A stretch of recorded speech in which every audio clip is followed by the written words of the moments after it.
Hi friends, welcome back to my channel. ಒಂದು ದಿನದಲ್ಲಿ ಬೆಂಗಳೂರಿಂದ ಮಂತ್ರಾಲಯ ಟ್ರಿಪ್ಪನ್ನು ಹೇಗೆ ಬಜೆಟಲ್ಲಿ ಪ್ಲ್ಯಾನ್ ಮಾಡೋದು ಅನ್ನೋ ಡೀಟೇಲ್ಸ್ ಕಂಪ್ಲೀಟ್ ಆಗಿ ಈ ವಿಡಿಯೋದಲ್ಲಿ ಇರುತ್ತೆ. ಖಂಡಿತವಾಗ್ಲೂ ಯೂಸ್ಫುಲ್ ಆಗುತ್ತೆ. ವಿಡಿಯೋ ಕೊನೆವರೆಗೂ ನೋಡಿ. ಮಂತ್ರಾಲಯಕ್ಕೆ ಬಜೆಟಲ್ಲಿ ಪ್ಲ್ಯಾನ್ ಮಾಡಬೇಕು, ಅಲ್ಲಿ ಸ್ಟೇ ಮಾಡೋದಕ್ಕೆ ಆಗೋದಿಲ್ಲ, ಟೈಮ್ ಕಡಿಮೆ ಇದೆ ಅನ್ನೋರು ಖಂಡಿತವಾಗ್ಲೂ ಈ ಪ್ಲ್ಯಾನನ್ನು ಫಾಲೋ ಮಾಡ್ಬೋದು. ಬೆಳಗ್ಗೆ 5:15ಗೆ ಬೆಂಗಳೂರಿಂದ ಹೊರಟು ಕಾರ್ನಲ್ಲಿ ಮಂತ್ರಾಲಯದ ಕಡೆಗೆ ಹೊರಡ್ತೀವಿ. ಎಕ್ಸಾಕ್ಟ್ 5:30ಗೆ ಹೊರಟ ನಾವು on the way non stop ಎಲ್ಲೂ ಸ್ಟಾಪ್ ಮಾಡದೆ 8:15 ಅಷ್ಟೊತ್ತಿಗೆ ಒಂದು ಕಡೆ ಬ್ರೇಕ್ಫಾಸ್ಟ್ಗೆ ಸ್ಟಾಪ್ ಮಾಡ್ತೀವಿ.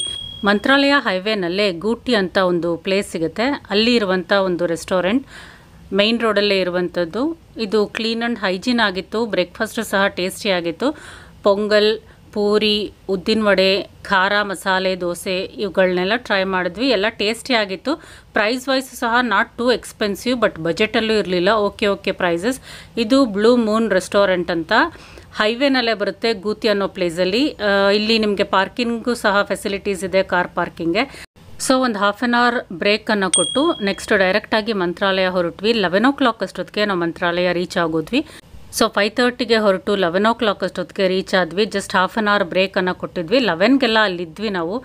ಸೊ ಅಲ್ಲಿ ನಾವು ಕಾರ್ ಪಾರ್ಕಿಂಗ್ ಮಾಡೋದಕ್ಕೆ ಒಂದು ಟ್ರಿಕ್ಕನ್ನು ಯೂಸ್ ಮಾಡಿದ್ವಿ. ಅಲ್ಲಿ ಗೆಸ್ಟ್ ಹೌಸ್ಗಳಿರುತ್ತೆ, ಅದ್ರ ಪಕ್ಕ ಕಾರ್ ಪಾರ್ಕಿಂಗ್ ಏರಿಯಾ ಇರುತ್ತೆ. ಅಲ್ಲಿ ಹೋಗಿ ನೀವು ಪಾರ್ಕನ್ನು ಮಾಡ್ಬೋದು. ಟೆಂಪಲ್ ಎದುರುಗಡೆ ನಿಮಗೆಲ್ಲೂ ಕಾರ್ ಪಾರ್ಕಿಂಗ್ಗೆ ಜಾಗ ಸಿಗೋದಿಲ್ಲ. ಸೊ ನಾವು ಧೀರೇಂದ್ರ ಗೆಸ್ಟ್ ಹೌಸ್ ಹತ್ರ ಕಾರ್ ಪಾರ್ಕಿಂಗನ್ನು ಮಾಡಿ ಬ್ಯಾಕ್ ಸೈಡ್ ಅಂದರೆ ಟೆಂಪಲ್ ಲೆಫ್ಟ್ ಸೈಡಿಂದ ನಾವು ಟೆಂಪಲ್ ಕಡೆಗೆ ಹೊರಟ್ವಿ. ಇಲ್ಲಿ ನೀವು ನೋಡ್ತಾ ಇರೋದೆಲ್ಲ ಅನ್ನ ಪ್ರಸಾದನಕ್ಕೆ ಅಂದರೆ ಫ್ರೀ ಮೀಲ್ಸ್ ಇರುತ್ತೆ. ಅಲ್ಲಿಗೆ ನಿಂತಿರುವಂಥ ಕ್ಯೂ. ನಾವು ಹೋದ ದಿನ ಗುರುವಾರ, ಅದರಿಂದ ಸಿಕ್ಕಾಬಟ್ಟೆ ಜನ ಭಕ್ತಾದಿಗಳು ಇದ್ದರು. ಇಲ್ಲಿ 11 ಗಂಟೆಯಿಂದ ಅನ್ನಪ್ರಸಾದನ ಶುರುವಾಗುತ್ತೆ ಮಧ್ಯಾಹ್ನ 3:15ವರೆಗೂ. ಸೊ 11 ಗಂಟೆಗೆಲ್ಲ ಅಲ್ಲಿ ದೊಡ್ಡದಾಗಿ ಕ್ಯೂ ಅನ್ನೋದು ಇತ್ತು. ಸೊ ಟೆಂಪಲ್ ಪ್ರೆಮೈಸಸಲ್ಲಿ ನಿಮಗೆ ಸಿಕ್ಕಾಬಡೆ ಶಾಪಿಂಗ್ ಸ್ಟಾಲ್ಸ್ ಎಲ್ಲ ಇರುತ್ತೆ. ಟಾಯ್ಸ್ ಆಗ್ಬೋದು, ಬ್ಯಾಗ್ಸ್ ಆಗ್ಬೋದು, ಈ ರೀತಿ ಖಡ್ಗಗಳಾಗ್ಬೋದು, ಉಂಗುರಗಳು, ಸರಗಳು, ಹ್ಯಾಂಡ್ ಬ್ಯಾಗ್ಸು, ತುಂಬಾ ಸ್ಟಾಲ್ಸ್ ಇರುತ್ತೆ. ಶಾಪಿಂಗ್ ಇಂಟ್ರೆಸ್ಟ್ ಇರೋರು ಶಾಪಿಂಗನ್ನು ಮಾಡ್ಬೋದು. ಆನ್ ದ ವೇ ನಿಮಗೆ ಲಾಡ್ಜಸ್ ಎಲ್ಲ ಇರುತ್ತೆ. ಹವರ್ಲಿ ಸ್ಟೇ, ಹಾಫ್ ಡೇ ಸ್ಟೇಗೆಲ್ಲ ಇಲ್ಲಿ ಬಜೆಟೆಡ್ ಲಾಡ್ಜಸ್ಸು ಟೆಂಪಲ್ ಸುತ್ತಮುತ್ತನೇ ಸಿಗುತ್ತೆ. ಯಾರು ಸ್ಟೇ ಮಾಡೋಕ್ಕೆ ಇಷ್ಟ ಇಲ್ಲದೇ ಇರೋರು 1 or 2 hours ರೆಸ್ಟಿಂಗ್ಗೋಸ್ಕರನಾದರೂ ನೀವು ರೂಮ್ಸನ್ನು ಪರ್ಚೇಸ್ ಮಾಡ್ಬೋದು. ಟೆಂಪಲ್ ಲೆಫ್ಟ್ ಸೈಡಲ್ಲೇ ಒಂದು ಚಪ್ಪಲಿ ಸ್ಟ್ಯಾಂಡ್ ಇದೆ. ಅಲ್ಲಿ ಚಪ್ಪಲಿಯನ್ನು ಹೊರಗಡೆ ಬಿಟ್ಟು ಟೆಂಪಲ್ಗೆ ಎಂಟ್ರಿಯನ್ನು ಕೊಡ್ಬೋದು. ಸೊ ಇದು ಮಾರ್ನಿಂಗ್ ವ್ಯೂ. ಟೆಂಪಲ್ ಹೊರಗಡೆ ಇರುವಂಥದ್ದು ತುಂಬ ವಿಶಾಲವಾದ ಪ್ರಾಂಗಣ, ತುಂಬ ದೊಡ್ಡದಾಗಿದೆ. ನೈಟ್ ಸ್ಟೇ ಮಾಡೋಕ್ಕೆ ರೂಮ್ಸ್ ಇಲ್ಲ ಅಂದರೂ ಇಲ್ಲೇ ಹೊರಗಡೆ ಹಾಸ್ಕೊಂಡು ಭಕ್ತಾದಿಗಳು ನೈಟು ಮಲಗಿರ್ತಾರೆ. ನದಿಯಲ್ಲಿ ಹೋಗಿ ಸ್ನಾನ ಮಾಡ್ಕೊಂಬಂದು ರಾಯರ ದರ್ಶನವನ್ನು ಪಡ್ಕೊಂಡು ಹಿಂತಿರುಗ್ತಾರೆ. ನೈಟ್ ಟೈಮ್ ಇಲ್ಲಿ ಲೈಟ್ಸನ್ನು ಹಾಕಿದ್ಮೇಲೆ ನೋಡೋದಕ್ಕೆ ಕಣ್ಣಿಗೆ ಹಬ್ಬ ಅಂತ ಹೇಳ್ಬೋದು. ಸೊ ನಾವು 11 ಗಂಟೆಗೆ ಇಲ್ಲಿ ರೀಚ್ ಆಗಿದ್ದರಿಂದ ಡೈರೆಕ್ಟಾಗಿ ಟೆಂಪಲ್ ಒಳಗಡೆನೆ ಹೋದ್ವಿ. ನಾವು ಹೋದ ದಿನ ಗುರುವಾರ ಆದ್ದರಿಂದ ಎಲ್ಲೆಲ್ಲೂ ಭಕ್ತಾದಿಗಳು, ಸಿಕ್ಕಾಬಟ್ಟೆ ಕ್ರೌಡ್ ಜಾಸ್ತಿನೇ ಇತ್ತು ಅಂತ ಹೇಳ್ಬೋದು. ಸೊ 11 ಗಂಟೆಗೆ ನಾವು ದೇವಸ್ಥಾನದ ಒಳಗಡೆ ಹೋದ್ವಿ. ಒಳಗಡೆ ಹೋಗಿ ನೋಡಿದ್ರೆ ಕ್ಯೂ ಅಷ್ಟು ದೊಡ್ಡದಾಗಿತ್ತು. ಸೊ ಎಂಟರ್ ಆಗ್ತಿದ್ದಂಗೆ ಎರಡೂ ಕಡೆ ನಮಗೆ ರಾಯರ ದರ್ಶನವನ್ನು ಕೊಡ್ತಾರೆ. ತುಂಬ ಚೆನ್ನಾಗಿದೆ ಈ ಒಂದು ಪೇಂಟಿಂಗ್ಸ್ ಅನ್ನೋದು. ಸೊ ನೀವು ಮೈನ್ ಡೋರಲ್ಲಿ ಅಂದರೆ ಮೈನ್ ಎಂಟ್ರೆನ್ಸಲ್ಲಿ ಒಳಗಡೆ ಹೋಗಿದ ತಕ್ಷಣ ಎದುರುಗಡೆ ಕಾಣುವಂಥ 5 ಕೌಂಟರಲ್ಲೇ ನಿಮಗೆ ಫ್ರೀ ದರ್ಶನಕ್ಕೆ ಹೋಗೋದಕ್ಕೆ ದಾರಿ ಇರುತ್ತೆ. ಸೊ ನೀವು ಫ್ರೀ ದರ್ಶನ ಬೇಕಿದ್ರೆ ಒಳಗಡೆ ಹೋಗ್ಬೋದು. ಇದು ದೇವರ ಸನ್ನಿಧಿಯಲ್ಲಿರುವ ಕ್ಯೂ. 7-8 ಕ್ಯೂ ಲೈನ್ ಇರುತ್ತೆ. ಅದನ್ನು ದಾಟಿ ರಾಯರ ದರ್ಶನವನ್ನು ಪಡ್ಕೊಂಡು ಹೊರಗಡೆ ಬರ್ಬೋದು. ಆವತ್ತು ರಶ್ ಇದ್ರಿಂದ ಮಿನಿಮಮ್ ಅರ್ಧ ಗಂಟೆಯಿಂದ 1 ಗಂಟೆ ಆಗಬೇಕಾಗಿತ್ತು ದರ್ಶನ ಮಾಡೋದಕ್ಕೆ. ಸೊ ನಾವು ಸ್ಪೆಷಲ್ ದರ್ಶನ್ ಟಿಕೆಟನ್ನು ತೊಗೊಂಡ್ವಿ. 1000 rupeesಗೆ 5 ಜನನ ದೇವರನ್ನು ಹತ್ತಿರದಿಂದ ನೋಡುವಂಥ ದರ್ಶನಕ್ಕೆ ಬಿಡ್ತಾರೆ. ಸೊ ಅದು ಟಿಕೆಟ್ ಕೌಂಟರ್ಸಲ್ಲಿ ಪರ್ಚೇಸ್ ಮಾಡ್ಬೋದು. 1000 rupeesಗೆ 5 members ಅಲೋ ಮಾಡ್ತಾರೆ. ತುಂಬ ಹತ್ತಿರದಿಂದ ರಾಯರನ್ನು ದರ್ಶನವನ್ನು ಪಡ್ಕೊಂಡು ಬರ್ಬೋದು.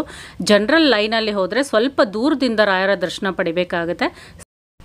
ಸ್ಪೆಷಲ್ ದರ್ಶನ 5 ನಿಮಿಷದಲ್ಲೇ ಆಗೋಯಿತು. ಹೊರಗಡೆ ಬಂದ ತಕ್ಷಣ ಅಲ್ಲಿ ತೀರ್ಥ, ಅಕ್ಷತೆಯನ್ನು ಕೊಡ್ತಾ ಇರ್ತಾರೆ, ಅದನ್ನು ಸಹ ತೊಗೋಬೋದು.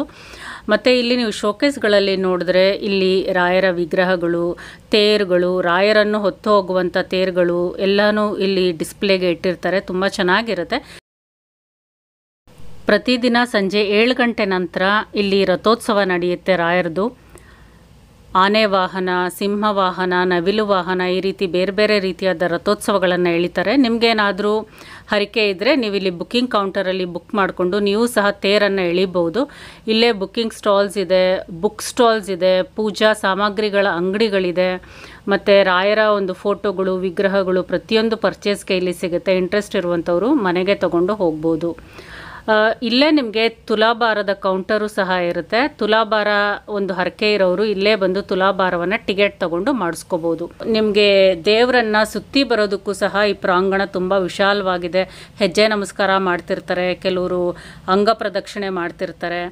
ಜೊತೆಗೆ ನಿಮಗೆ ಲೆಫ್ಟ್ ಸೈಡ್ ಬಂದರೆ ಇಲ್ಲಿ ಅನ್ನಪ್ರಸಾದನಕ್ಕೆ ಒಂದು ಗೇಟು ಸಹ ಇರುತ್ತೆ ಹೊರಗಡೆ ಹೋಗಲಿಕ್ಕೆ. ಆ ಕಡೆಯಿಂದ ಹೋದರೆ ನೀವು ಅನ್ನಪ್ರಸಾದನಕ್ಕೆ ಡೈರೆಕ್ಟಾಗಿ ಹೋಗ್ಬೋದು. ಸೊ ನಿಮ್ಗೆ ಗೇಟ್ ನಂಬರ್ 5 ಅಂದರೆ ಕೌಂಟರ್ ನಂಬರ್ 5ಗೆ ಬಂದರೆ ಜನರಲ್ ದರ್ಶನ, ಫ್ರೀ ದರ್ಶನಕ್ಕೆ ಈ ಗೇಟ್ ಒಳಗಡೆ ಹೋಗ್ಬೋದು. ಗೇಟ್ ನಂಬರ್ 7ಗೆ ಹೋದರೆ ಸ್ಪೆಷಲ್ ದರ್ಶನಕ್ಕೆ ದಾರಿ ಇರುತ್ತೆ. ಸೊ ತುಂಬ ಸಿಂಪಲ್ಲು. ಮಂತ್ರಾಲಯಕ್ಕೆ ಬರದೇ ಇರೋರಿಗೆ ಈ ಒಂದು ಚಿಕ್ಕ ಇನ್ಫಾರ್ಮೇಷನ್ಗಳನ್ನು ಕೊಡ್ತಾ ಇದ್ದೀನಿ. ನೀವು ಟೆಂಪಲ್ ಒಳಗಡೆ ಎಂಟ್ರಿ ಆಗ್ತಿದ್ದಂಗೆ 10 ರಿಂದ 15 ನಿಮಿಷದಲ್ಲಿ ರಾಯರ ದರ್ಶನ ಅನ್ನೋದು ಆಗೋಗುತ್ತೆ. ಅಲ್ಲೇ ಫ್ರೀ ಮೀಲ್ಸ್ ಸಹ ನೀವು ಮಾಡ್ಕೋಬಹುದು. ಮಂತ್ರಾಲಯಕ್ಕೆ ಬಂದು ರಾಯರ ದರ್ಶನ ಪಡ್ಕೊಳ್ಳೋದು ಎಷ್ಟು ಮುಖ್ಯನೋ ಅದೇ ರೀತಿ ಈ ಊರಿನ ಗ್ರಾಮ ದೇವತೆಯಾದ ಮಂಚಾಲಮ್ಮನ ದರ್ಶನ ಪಡ್ಕೊಳ್ಳೋದು ಅಷ್ಟೇ ಮುಖ್ಯ. ತಪ್ಪದೆ ಮಂಚಾಲಮ್ಮನ ದರ್ಶನ ಪಡ್ಕೊಳ್ಳಿ. ದೇವಸ್ಥಾನದ ಬಲಗಡೆನೇ ಮಂಚಾಲಮ್ಮನ ದೇವಸ್ಥಾನ ಇದೆ. ದರ್ಶನ ಪಡ್ಕೊಂಡಾದಮೇಲೆ ನಾವು ನೆಕ್ಸ್ಟು ಬೇರೆ ಇನ್ನೊಂದು ಮುಖ್ಯವಾದ ಸ್ಥಳಕ್ಕೆ ಹೋಗಬೇಕಾಗಿತ್ತು. ಆದ್ದರಿಂದ ನಾವು ಹೋಟೆಲಲ್ಲಿ ಮೀಲ್ಸನ್ನು ಮುಗಿಸ್ಕೊಂಡು ಆ ಊರಿನ ಕಡೆಗೆ ಹೊರಡ್ತೀವಿ. ನೀವು ಒಂದು ದಿನ ಇಲ್ಲಿ ಸ್ಟೇ ಮಾಡೋದಿದ್ರೆ ಅಥವಾ ನಿಮಗೆ ಇನ್ನೂ ಟೈಮ್ ಜಾಸ್ತಿ ಇದೆ ಒಂದು ದಿನದಲ್ಲಿ ಅಂತ ಇದ್ದರೆ ಈ ಪ್ಲೇಸ್ಗಳನ್ನು ಸಹ ತಪ್ಪದೇ ಭೇಟಿ ಮಾಡಿ. ಒಂದು ಪಂಚಮುಖಿ ಆಂಜನೇಯ ಸ್ವಾಮಿ ದೇವಸ್ಥಾನ, ಬಿಚ್ಚೋಲಿ ಏಕಶಿಲಾ ಬೃಂದಾವನ, ಅಪ್ಪಣ್ಣಾಚಾರ್ಯರ ಮನೆ, ಇವುಗಳನ್ನು ತಪ್ಪದೇ ಭೇಟಿ ಮಾಡಿಕೊಂಡು ನಂತರ ಮಂತ್ರಾಲಯದಿಂದ ಹೊರಡಿ. ಈ ಪ್ಲೇಸ್ಗಳನ್ನು ನಾವು ಪ್ರತಿ ವರ್ಷ ಭೇಟಿ ಮಾಡ್ತಾನೇ ಇದ್ದೀವಿ. ಈ ವರ್ಷ ಬೇರೆ ಇನ್ನೊಂದು ಸ್ಥಳಕ್ಕೆ ಹೋಗಬೇಕಾದ್ರಿಂದ ಆ ಪ್ಲೇಸಸನ್ನು ಸ್ಕಿಪ್ ಮಾಡಿದ್ದೀವಿ. ನನ್ನ ಹಿಂದಿನ ಮಂತ್ರಾಲಯ ವಿಡಿಯೋಸ್ಗಳಲ್ಲಿ ನೋಡಿದ್ರೆ ಆ ಜಾಗಗಳ ಕಂಪ್ಲೀಟ್ ಡೀಟೇಲ್ಸ್ ಅನ್ನು ಸಹ ಕೊಟ್ಟಿದ್ದೀನಿ. ಈ ಸ್ಥಳಗಳೆಲ್ಲ ಮಂತ್ರಾಲಯದಿಂದ ಸುಮಾರು 15 ಕಿಲೋಮೀಟರ್ ದೂರದಲ್ಲಿದೆ. ನೀವು ಕ್ಯಾಬು ಅಥವಾ ಶೇರ್ಡ್ ಆಟೋ ಮಾಡಿಕೊಂಡು ಇಲ್ಲಿಂದ ಹೋಗಿ ದರ್ಶನ ಪಡ್ಕೊಂಡು ಬರ್ಬೋದು. ನಾವು ರಾಯರ ದರ್ಶನ ಪಡ್ಕೊಂಡು ನೇರವಾಗಿ ಮೀಲ್ಸ್ಗೆ ಹೊರಟ್ವಿ. ಇಲ್ಲಿ ಮಾಮಿ ಮೆಸ್ ಅಂತ ತುಂಬ ಫೇಮಸ್ಸು. ದೇವಸ್ಥಾನದಿಂದ ಜಸ್ಟ್ 5 ಮಿನಿಟ್ಸ್ ವಾಕ್ ಆಗುತ್ತೆ. ಅನ್ನಪ್ರಸಾದನಕ್ಕೆ ಹೋಗಲಿಲ್ಲ, ತುಂಬ ರಶ್ ಇದ್ದಿದ್ದರಿಂದ unlimited 100 rupees meals typical Tamil Nadu ಸ್ಟೈಲಲ್ಲಿರುತ್ತೆ. ಒಂದು ಉಪ್ಪಿನಕಾಯಿ, ಪಲ್ಯ, ಚಿತ್ರಾನ್ನ, ಹಪ್ಪಳ, ರೈಸ್ಗೆ ಪಪ್ಪು, ಸಾಂಬಾರ್, ರಸಮ್, ಒತ್ತ ಕೊಳಂಬು ಅಂತ 4 ಟೈಪ್ ಇರುತ್ತೆ. ಜೊತೆಗೆ ಕರ್ಡ್ ರೈಸು ಸಹ ಇರುತ್ತೆ. ಅನ್ಲಿಮಿಟೆಡ್ ಮೀಲ್ಸು 100 ರೂಪೀಸ್ಗೆ ತುಂಬ ವರ್ತ್ ಅಂತ ಅನ್ನಿಸ್ತು. ಸೊ ನಾವು 12 ಗಂಟೆಗೆ ಹೋಗಿದ್ರಿಂದ ಮೀಲ್ಸು ಸ್ಟಾರ್ಟ್ ಆಗಿತ್ತು, ರಶ್ ಇರಲಿಲ್ಲ. 1 ಗಂಟೆ ಮೇಲೆ ಬಂದರೆ ಇಲ್ಲಿ ಹೊರಗಡೆ ಕ್ಯೂ ನಿಂತಿರ್ತಾರೆ. ತುಂಬ ಫೇಮಸ್ಸು, ಟೇಸ್ಟಿ ಮತ್ತು ಬಜೆಟ್ ಅಂತ ಹೇಳ್ಬೋದು. ಮಾರ್ನಿಂಗು, ಮಧ್ಯಾಹ್ನ, ನೈಟು ಎಲ್ಲ ಟೈಮಲ್ಲೂ ಇಲ್ಲಿ ಫುಡ್ ಅವೈಲೇಬಲ್ ಇರುತ್ತೆ. ಸೊ ಇದು ಟೆಂಪಲ್ ಮೈನ್ ರೋಡ್ಗೆ ಬಂದರೆ ಒಂದು ಕ್ರಾಸಲ್ಲಿ ಬರುತ್ತೆ ಇದು ಮೆಸ್ಸು. ಅಲ್ಲಿ ಯಾರನ್ನ ಕೇಳಿದ್ರು ಮಂತ್ರಾಲಯ ಮಾಮಿ ಮೆಸ್ ಅಂತ ಹೇಳಿದ್ರೆ ರೂಟನ್ನು ತೋರಿಸ್ಕೊಡ್ತಾರೆ. ಟೆಂಪಲಿಂದ 5 ಮಿನಿಟ್ಸ್ ವಾಕ್ ಆಗುತ್ತೆ. ರಾಯರ ದರ್ಶನ ತುಂಬ ಬೇಗ ಆಯಿತು, ಚೆನ್ನಾಗಾಯಿತು. ಸರಿಯಾಗಿ 1 ಗಂಟೆ ಅಷ್ಟೊತ್ತಿಗೆ ಮೀಲ್ಸನ್ನು ಮುಗಿಸ್ಕೊಂಡು ಮಂತ್ರಾಲಯದಿಂದ ಹೊರಟ್ವಿ. ಸೊ ಇಲ್ಲಿಂದ 4 ಅವರ್ಸ್ ಜರ್ನಿ. ನಿಮಗೆ ಅನಂತಪುರ ಡಿಸ್ಟ್ರಿಕ್ಟಲ್ಲಿ ಲೇಪಾಕ್ಷಿ ಅಂತ ಒಂದು ಊರು ಸಿಗುತ್ತೆ. ಅಲ್ಲಿ ಟೆಂಪಲ್ ತುಂಬಾ ಫೇಮಸ್ಸು. ಅಲ್ಲಿಗೆ ವಿಸಿಟ್ ಮಾಡಬೇಕು ಅಂತ ತುಂಬ ದಿನದಿಂದ ಅನ್ಕೋತಾ ಇದ್ವಿ. ಸೊ ಇದು ಆನ್ ದ ವೇನೆ ಸಿಗೋದ್ರಿಂದ 10 ಕಿಲೋಮೀಟರ್ಸ್ ಸ್ವಲ್ಪ ಇಂಟೀರಿಯರ್ಗೆ ಹೋಗಬೇಕು ಅನಂತಪುರ ಡಿಸ್ಟ್ರಿಕ್ಟಲ್ಲಿ. ಇಲ್ಲಿಗೆ ವಿಸಿಟ್ ಮಾಡಿದ್ವಿ. 5 ಗಂಟೆಗೆ ಸರಿಯಾಗಿ ಟೆಂಪಲನ್ನು ರೀಚ್ ಆದ್ವಿ. ಟೆಂಪಲ್ ಒಳಗಡೆ ತುಂಬ ವಿಸ್ಮಯಕಾರಿ ಸಂಗತಿಗಳಿದೆ. ತುಂಬ ಅದ್ಭುತವಾದ ಶಿಲ್ಪಕಲೆಗಳು ಇಲ್ಲಿ ನೀವು ನೋಡ್ಬೋದು.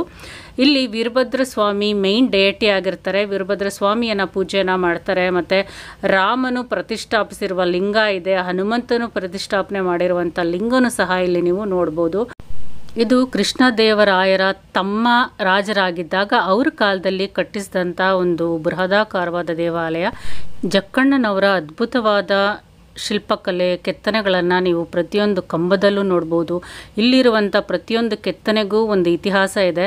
ಯಾರಾದರೂ ನಿಮಗೆ ಗೈಡ್ ಸಿಕ್ಕಿದ್ರೆ ಅವರನ್ನು ಖಂಡಿತವಾಗ್ಲೂ ಹೈರ್ ಮಾಡ್ಕೊಳ್ಳಿ. ಇಲ್ಲಿನ ಒಂದು ಹಿಸ್ಟ್ರಿ ಏನಿದೆ ಅದನ್ನು ತಿಳ್ಕೊಳ್ಳಿ. ತುಂಬಾ ಚೆನ್ನಾಗಿದೆ ಇಲ್ಲಿನ ಹಿಸ್ಟ್ರಿ. ಇಲ್ಲಿನ ಮೈನ್ ಡೇಟಿಯಾದ ವೀರಭದ್ರ ಸ್ವಾಮಿಯವರ ಒಂದು ಗರ್ಭಗುಡಿ ಇದು. ಶ್ರೀರಾಮಚಂದ್ರರು ಪ್ರತಿಷ್ಠಾಪನೆ ಮಾಡಿರುವಂಥ ಒಂದು ಲಿಂಗ ಇದು. ದೇವಸ್ಥಾನ ಕಟ್ಟೋದಕ್ಕಿಂತ ಮುಂಚೆನೇ ಈ ಲಿಂಗದ ಪ್ರತಿಷ್ಠಾಪನೆ ಆಗೋಗಿತ್ತು. ನಂತರ ಇಲ್ಲಿ ದೇವಸ್ಥಾನವನ್ನು ಕಟ್ಟಲಾಗಿದೆ. ಇಲ್ಲಿ ಒಂದು ಮಿಸ್ಟ್ರಿ ಪಿಲ್ಲರ್ ಅಂತ ಹೇಳ್ಬೋದು. ಇದು ಕೆಳಗಡೆ ಫ್ಲೋರನ್ನು ಟಚ್ಚೇ ಆಗಿಲ್ಲ. ಈ ಒಂದು ಪಿಲ್ಲರ್ ಮೇಲ್ಗಡೆ ಮಾತ್ರ ಒಂದು ಟಚ್ ಇರುವಂಥದ್ದು.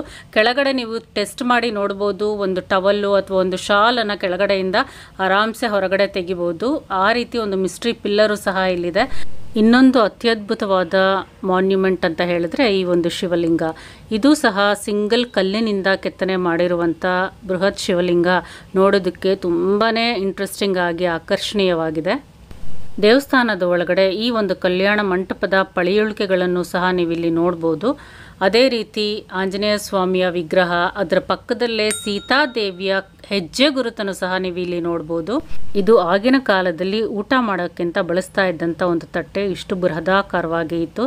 ಇದೇ ರೀತಿ ಅಚ್ಚರಿಗಳು ಈ ಟೆಂಪಲ್ಗೆ ಬಂದರೆ ತುಂಬಾ ನೋಡೋದಕ್ಕೆ ಸಿಗುತ್ತೆ. ಅಲ್ಲಿಂದ ಮುಂದೆ ಜಟಾಯು ಥೀಮ್ ಪಾರ್ಕ್ ಅಂತ ಇದೆ. ಟೆಂಪಲಿಂದ ಒಂದು 200 ಮೀಟರ್ಸ್ ಮುಂದೆ ಬಂದರೆ ರಾವಣ ಸೀತೆಯನ್ನು ಅಪಹರಿಸ್ಕೊಂಡು ಹೋಗಬೇಕಾದ್ರೆ ಜಟಾಯು ಪಕ್ಷಿ ಈ ಒಂದು ಬೆಟ್ಟದ ಮೇಲೆ ನಿಂತು ನೋಡಿದಂಥ ದೃಶ್ಯವನ್ನು ಇಲ್ಲಿ ಅದೇ ರೀತಿ ಕೆತ್ತನೆಯನ್ನು ಮಾಡಿರ್ತಾರೆ. ಅದರ ಎದುರುಗಡೆನೆ ನಮಗೆ ಇನ್ನೊಂದು ಬೃಹತ್ ನಂದಿ ವಿಗ್ರಹನೂ ಸಹ ನೀವು ನೋಡ್ಬೋದು. ಸೊ ನಂದಿ ವಿಗ್ರಹ ಮತ್ತು ಜಟಾಯು ಎರಡೂ ಆಪೋಸಿಟಲ್ಲೇ ಇದೆ, ಎದುರು ಬದರ್ನಲ್ಲೇ. ಲೇಪಾಕ್ಷಿ ಟೆಂಪಲ್ ಸಂಜೆ 6 ಗಂಟೆ ಅಷ್ಟೊತ್ತಿಗೆ ಕ್ಲೋಸ್ ಆಗೋಗುತ್ತೆ. ನಾವಿಲ್ಲಿ 5 ಗಂಟೆ ಅಷ್ಟೊತ್ತಿಗೆ ರೀಚ್ ಆಗಿದ್ವಿ. ಸೊ 5:45 ಅಷ್ಟೊತ್ತಿಗೆ ನಮ್ಮ ವಿಸಿಟು ಮುಗಿದಿತ್ತು. ಸೊ ಇದನ್ನೆಲ್ಲ ನೋಡಿಕೊಂಡು ನಾವು ಸರಿಸುಮಾರು 6 ಗಂಟೆ ಅಷ್ಟೊತ್ತಿಗೆ ಬೆಂಗಳೂರು ಕಡೆ ಹೊರಟ್ವಿ. 8 ಗಂಟೆ ಅಷ್ಟೊತ್ತಿಗೆ ಬೆಂಗಳೂರನ್ನು ತಲುಪಿದ್ವಿ. ಬೆಳಗ್ಗೆ 5:15 ಹೊರಟು ಮಂತ್ರಾಲಯವನ್ನು ನೋಡಿಕೊಂಡು ನೆಕ್ಸ್ಟ್ ಲೇಪಾಕ್ಷಿ ಟೆಂಪಲನ್ನು ನೋಡಿಕೊಂಡು 8 ಗಂಟೆ ಅಷ್ಟೊತ್ತಿಗೆ ಬೆಂಗಳೂರನ್ನು ರೀಚ್ ಆದ್ವಿ. ಈ ವಿಡಿಯೋ ಇಷ್ಟ ಆಗಿದ್ದರೆ ಲೈಕ್ ಮಾಡಿ, ಶೇರ್ ಮಾಡಿ, ಕಮೆಂಟ್ ಮಾಡಿ. Thank you for watching my video.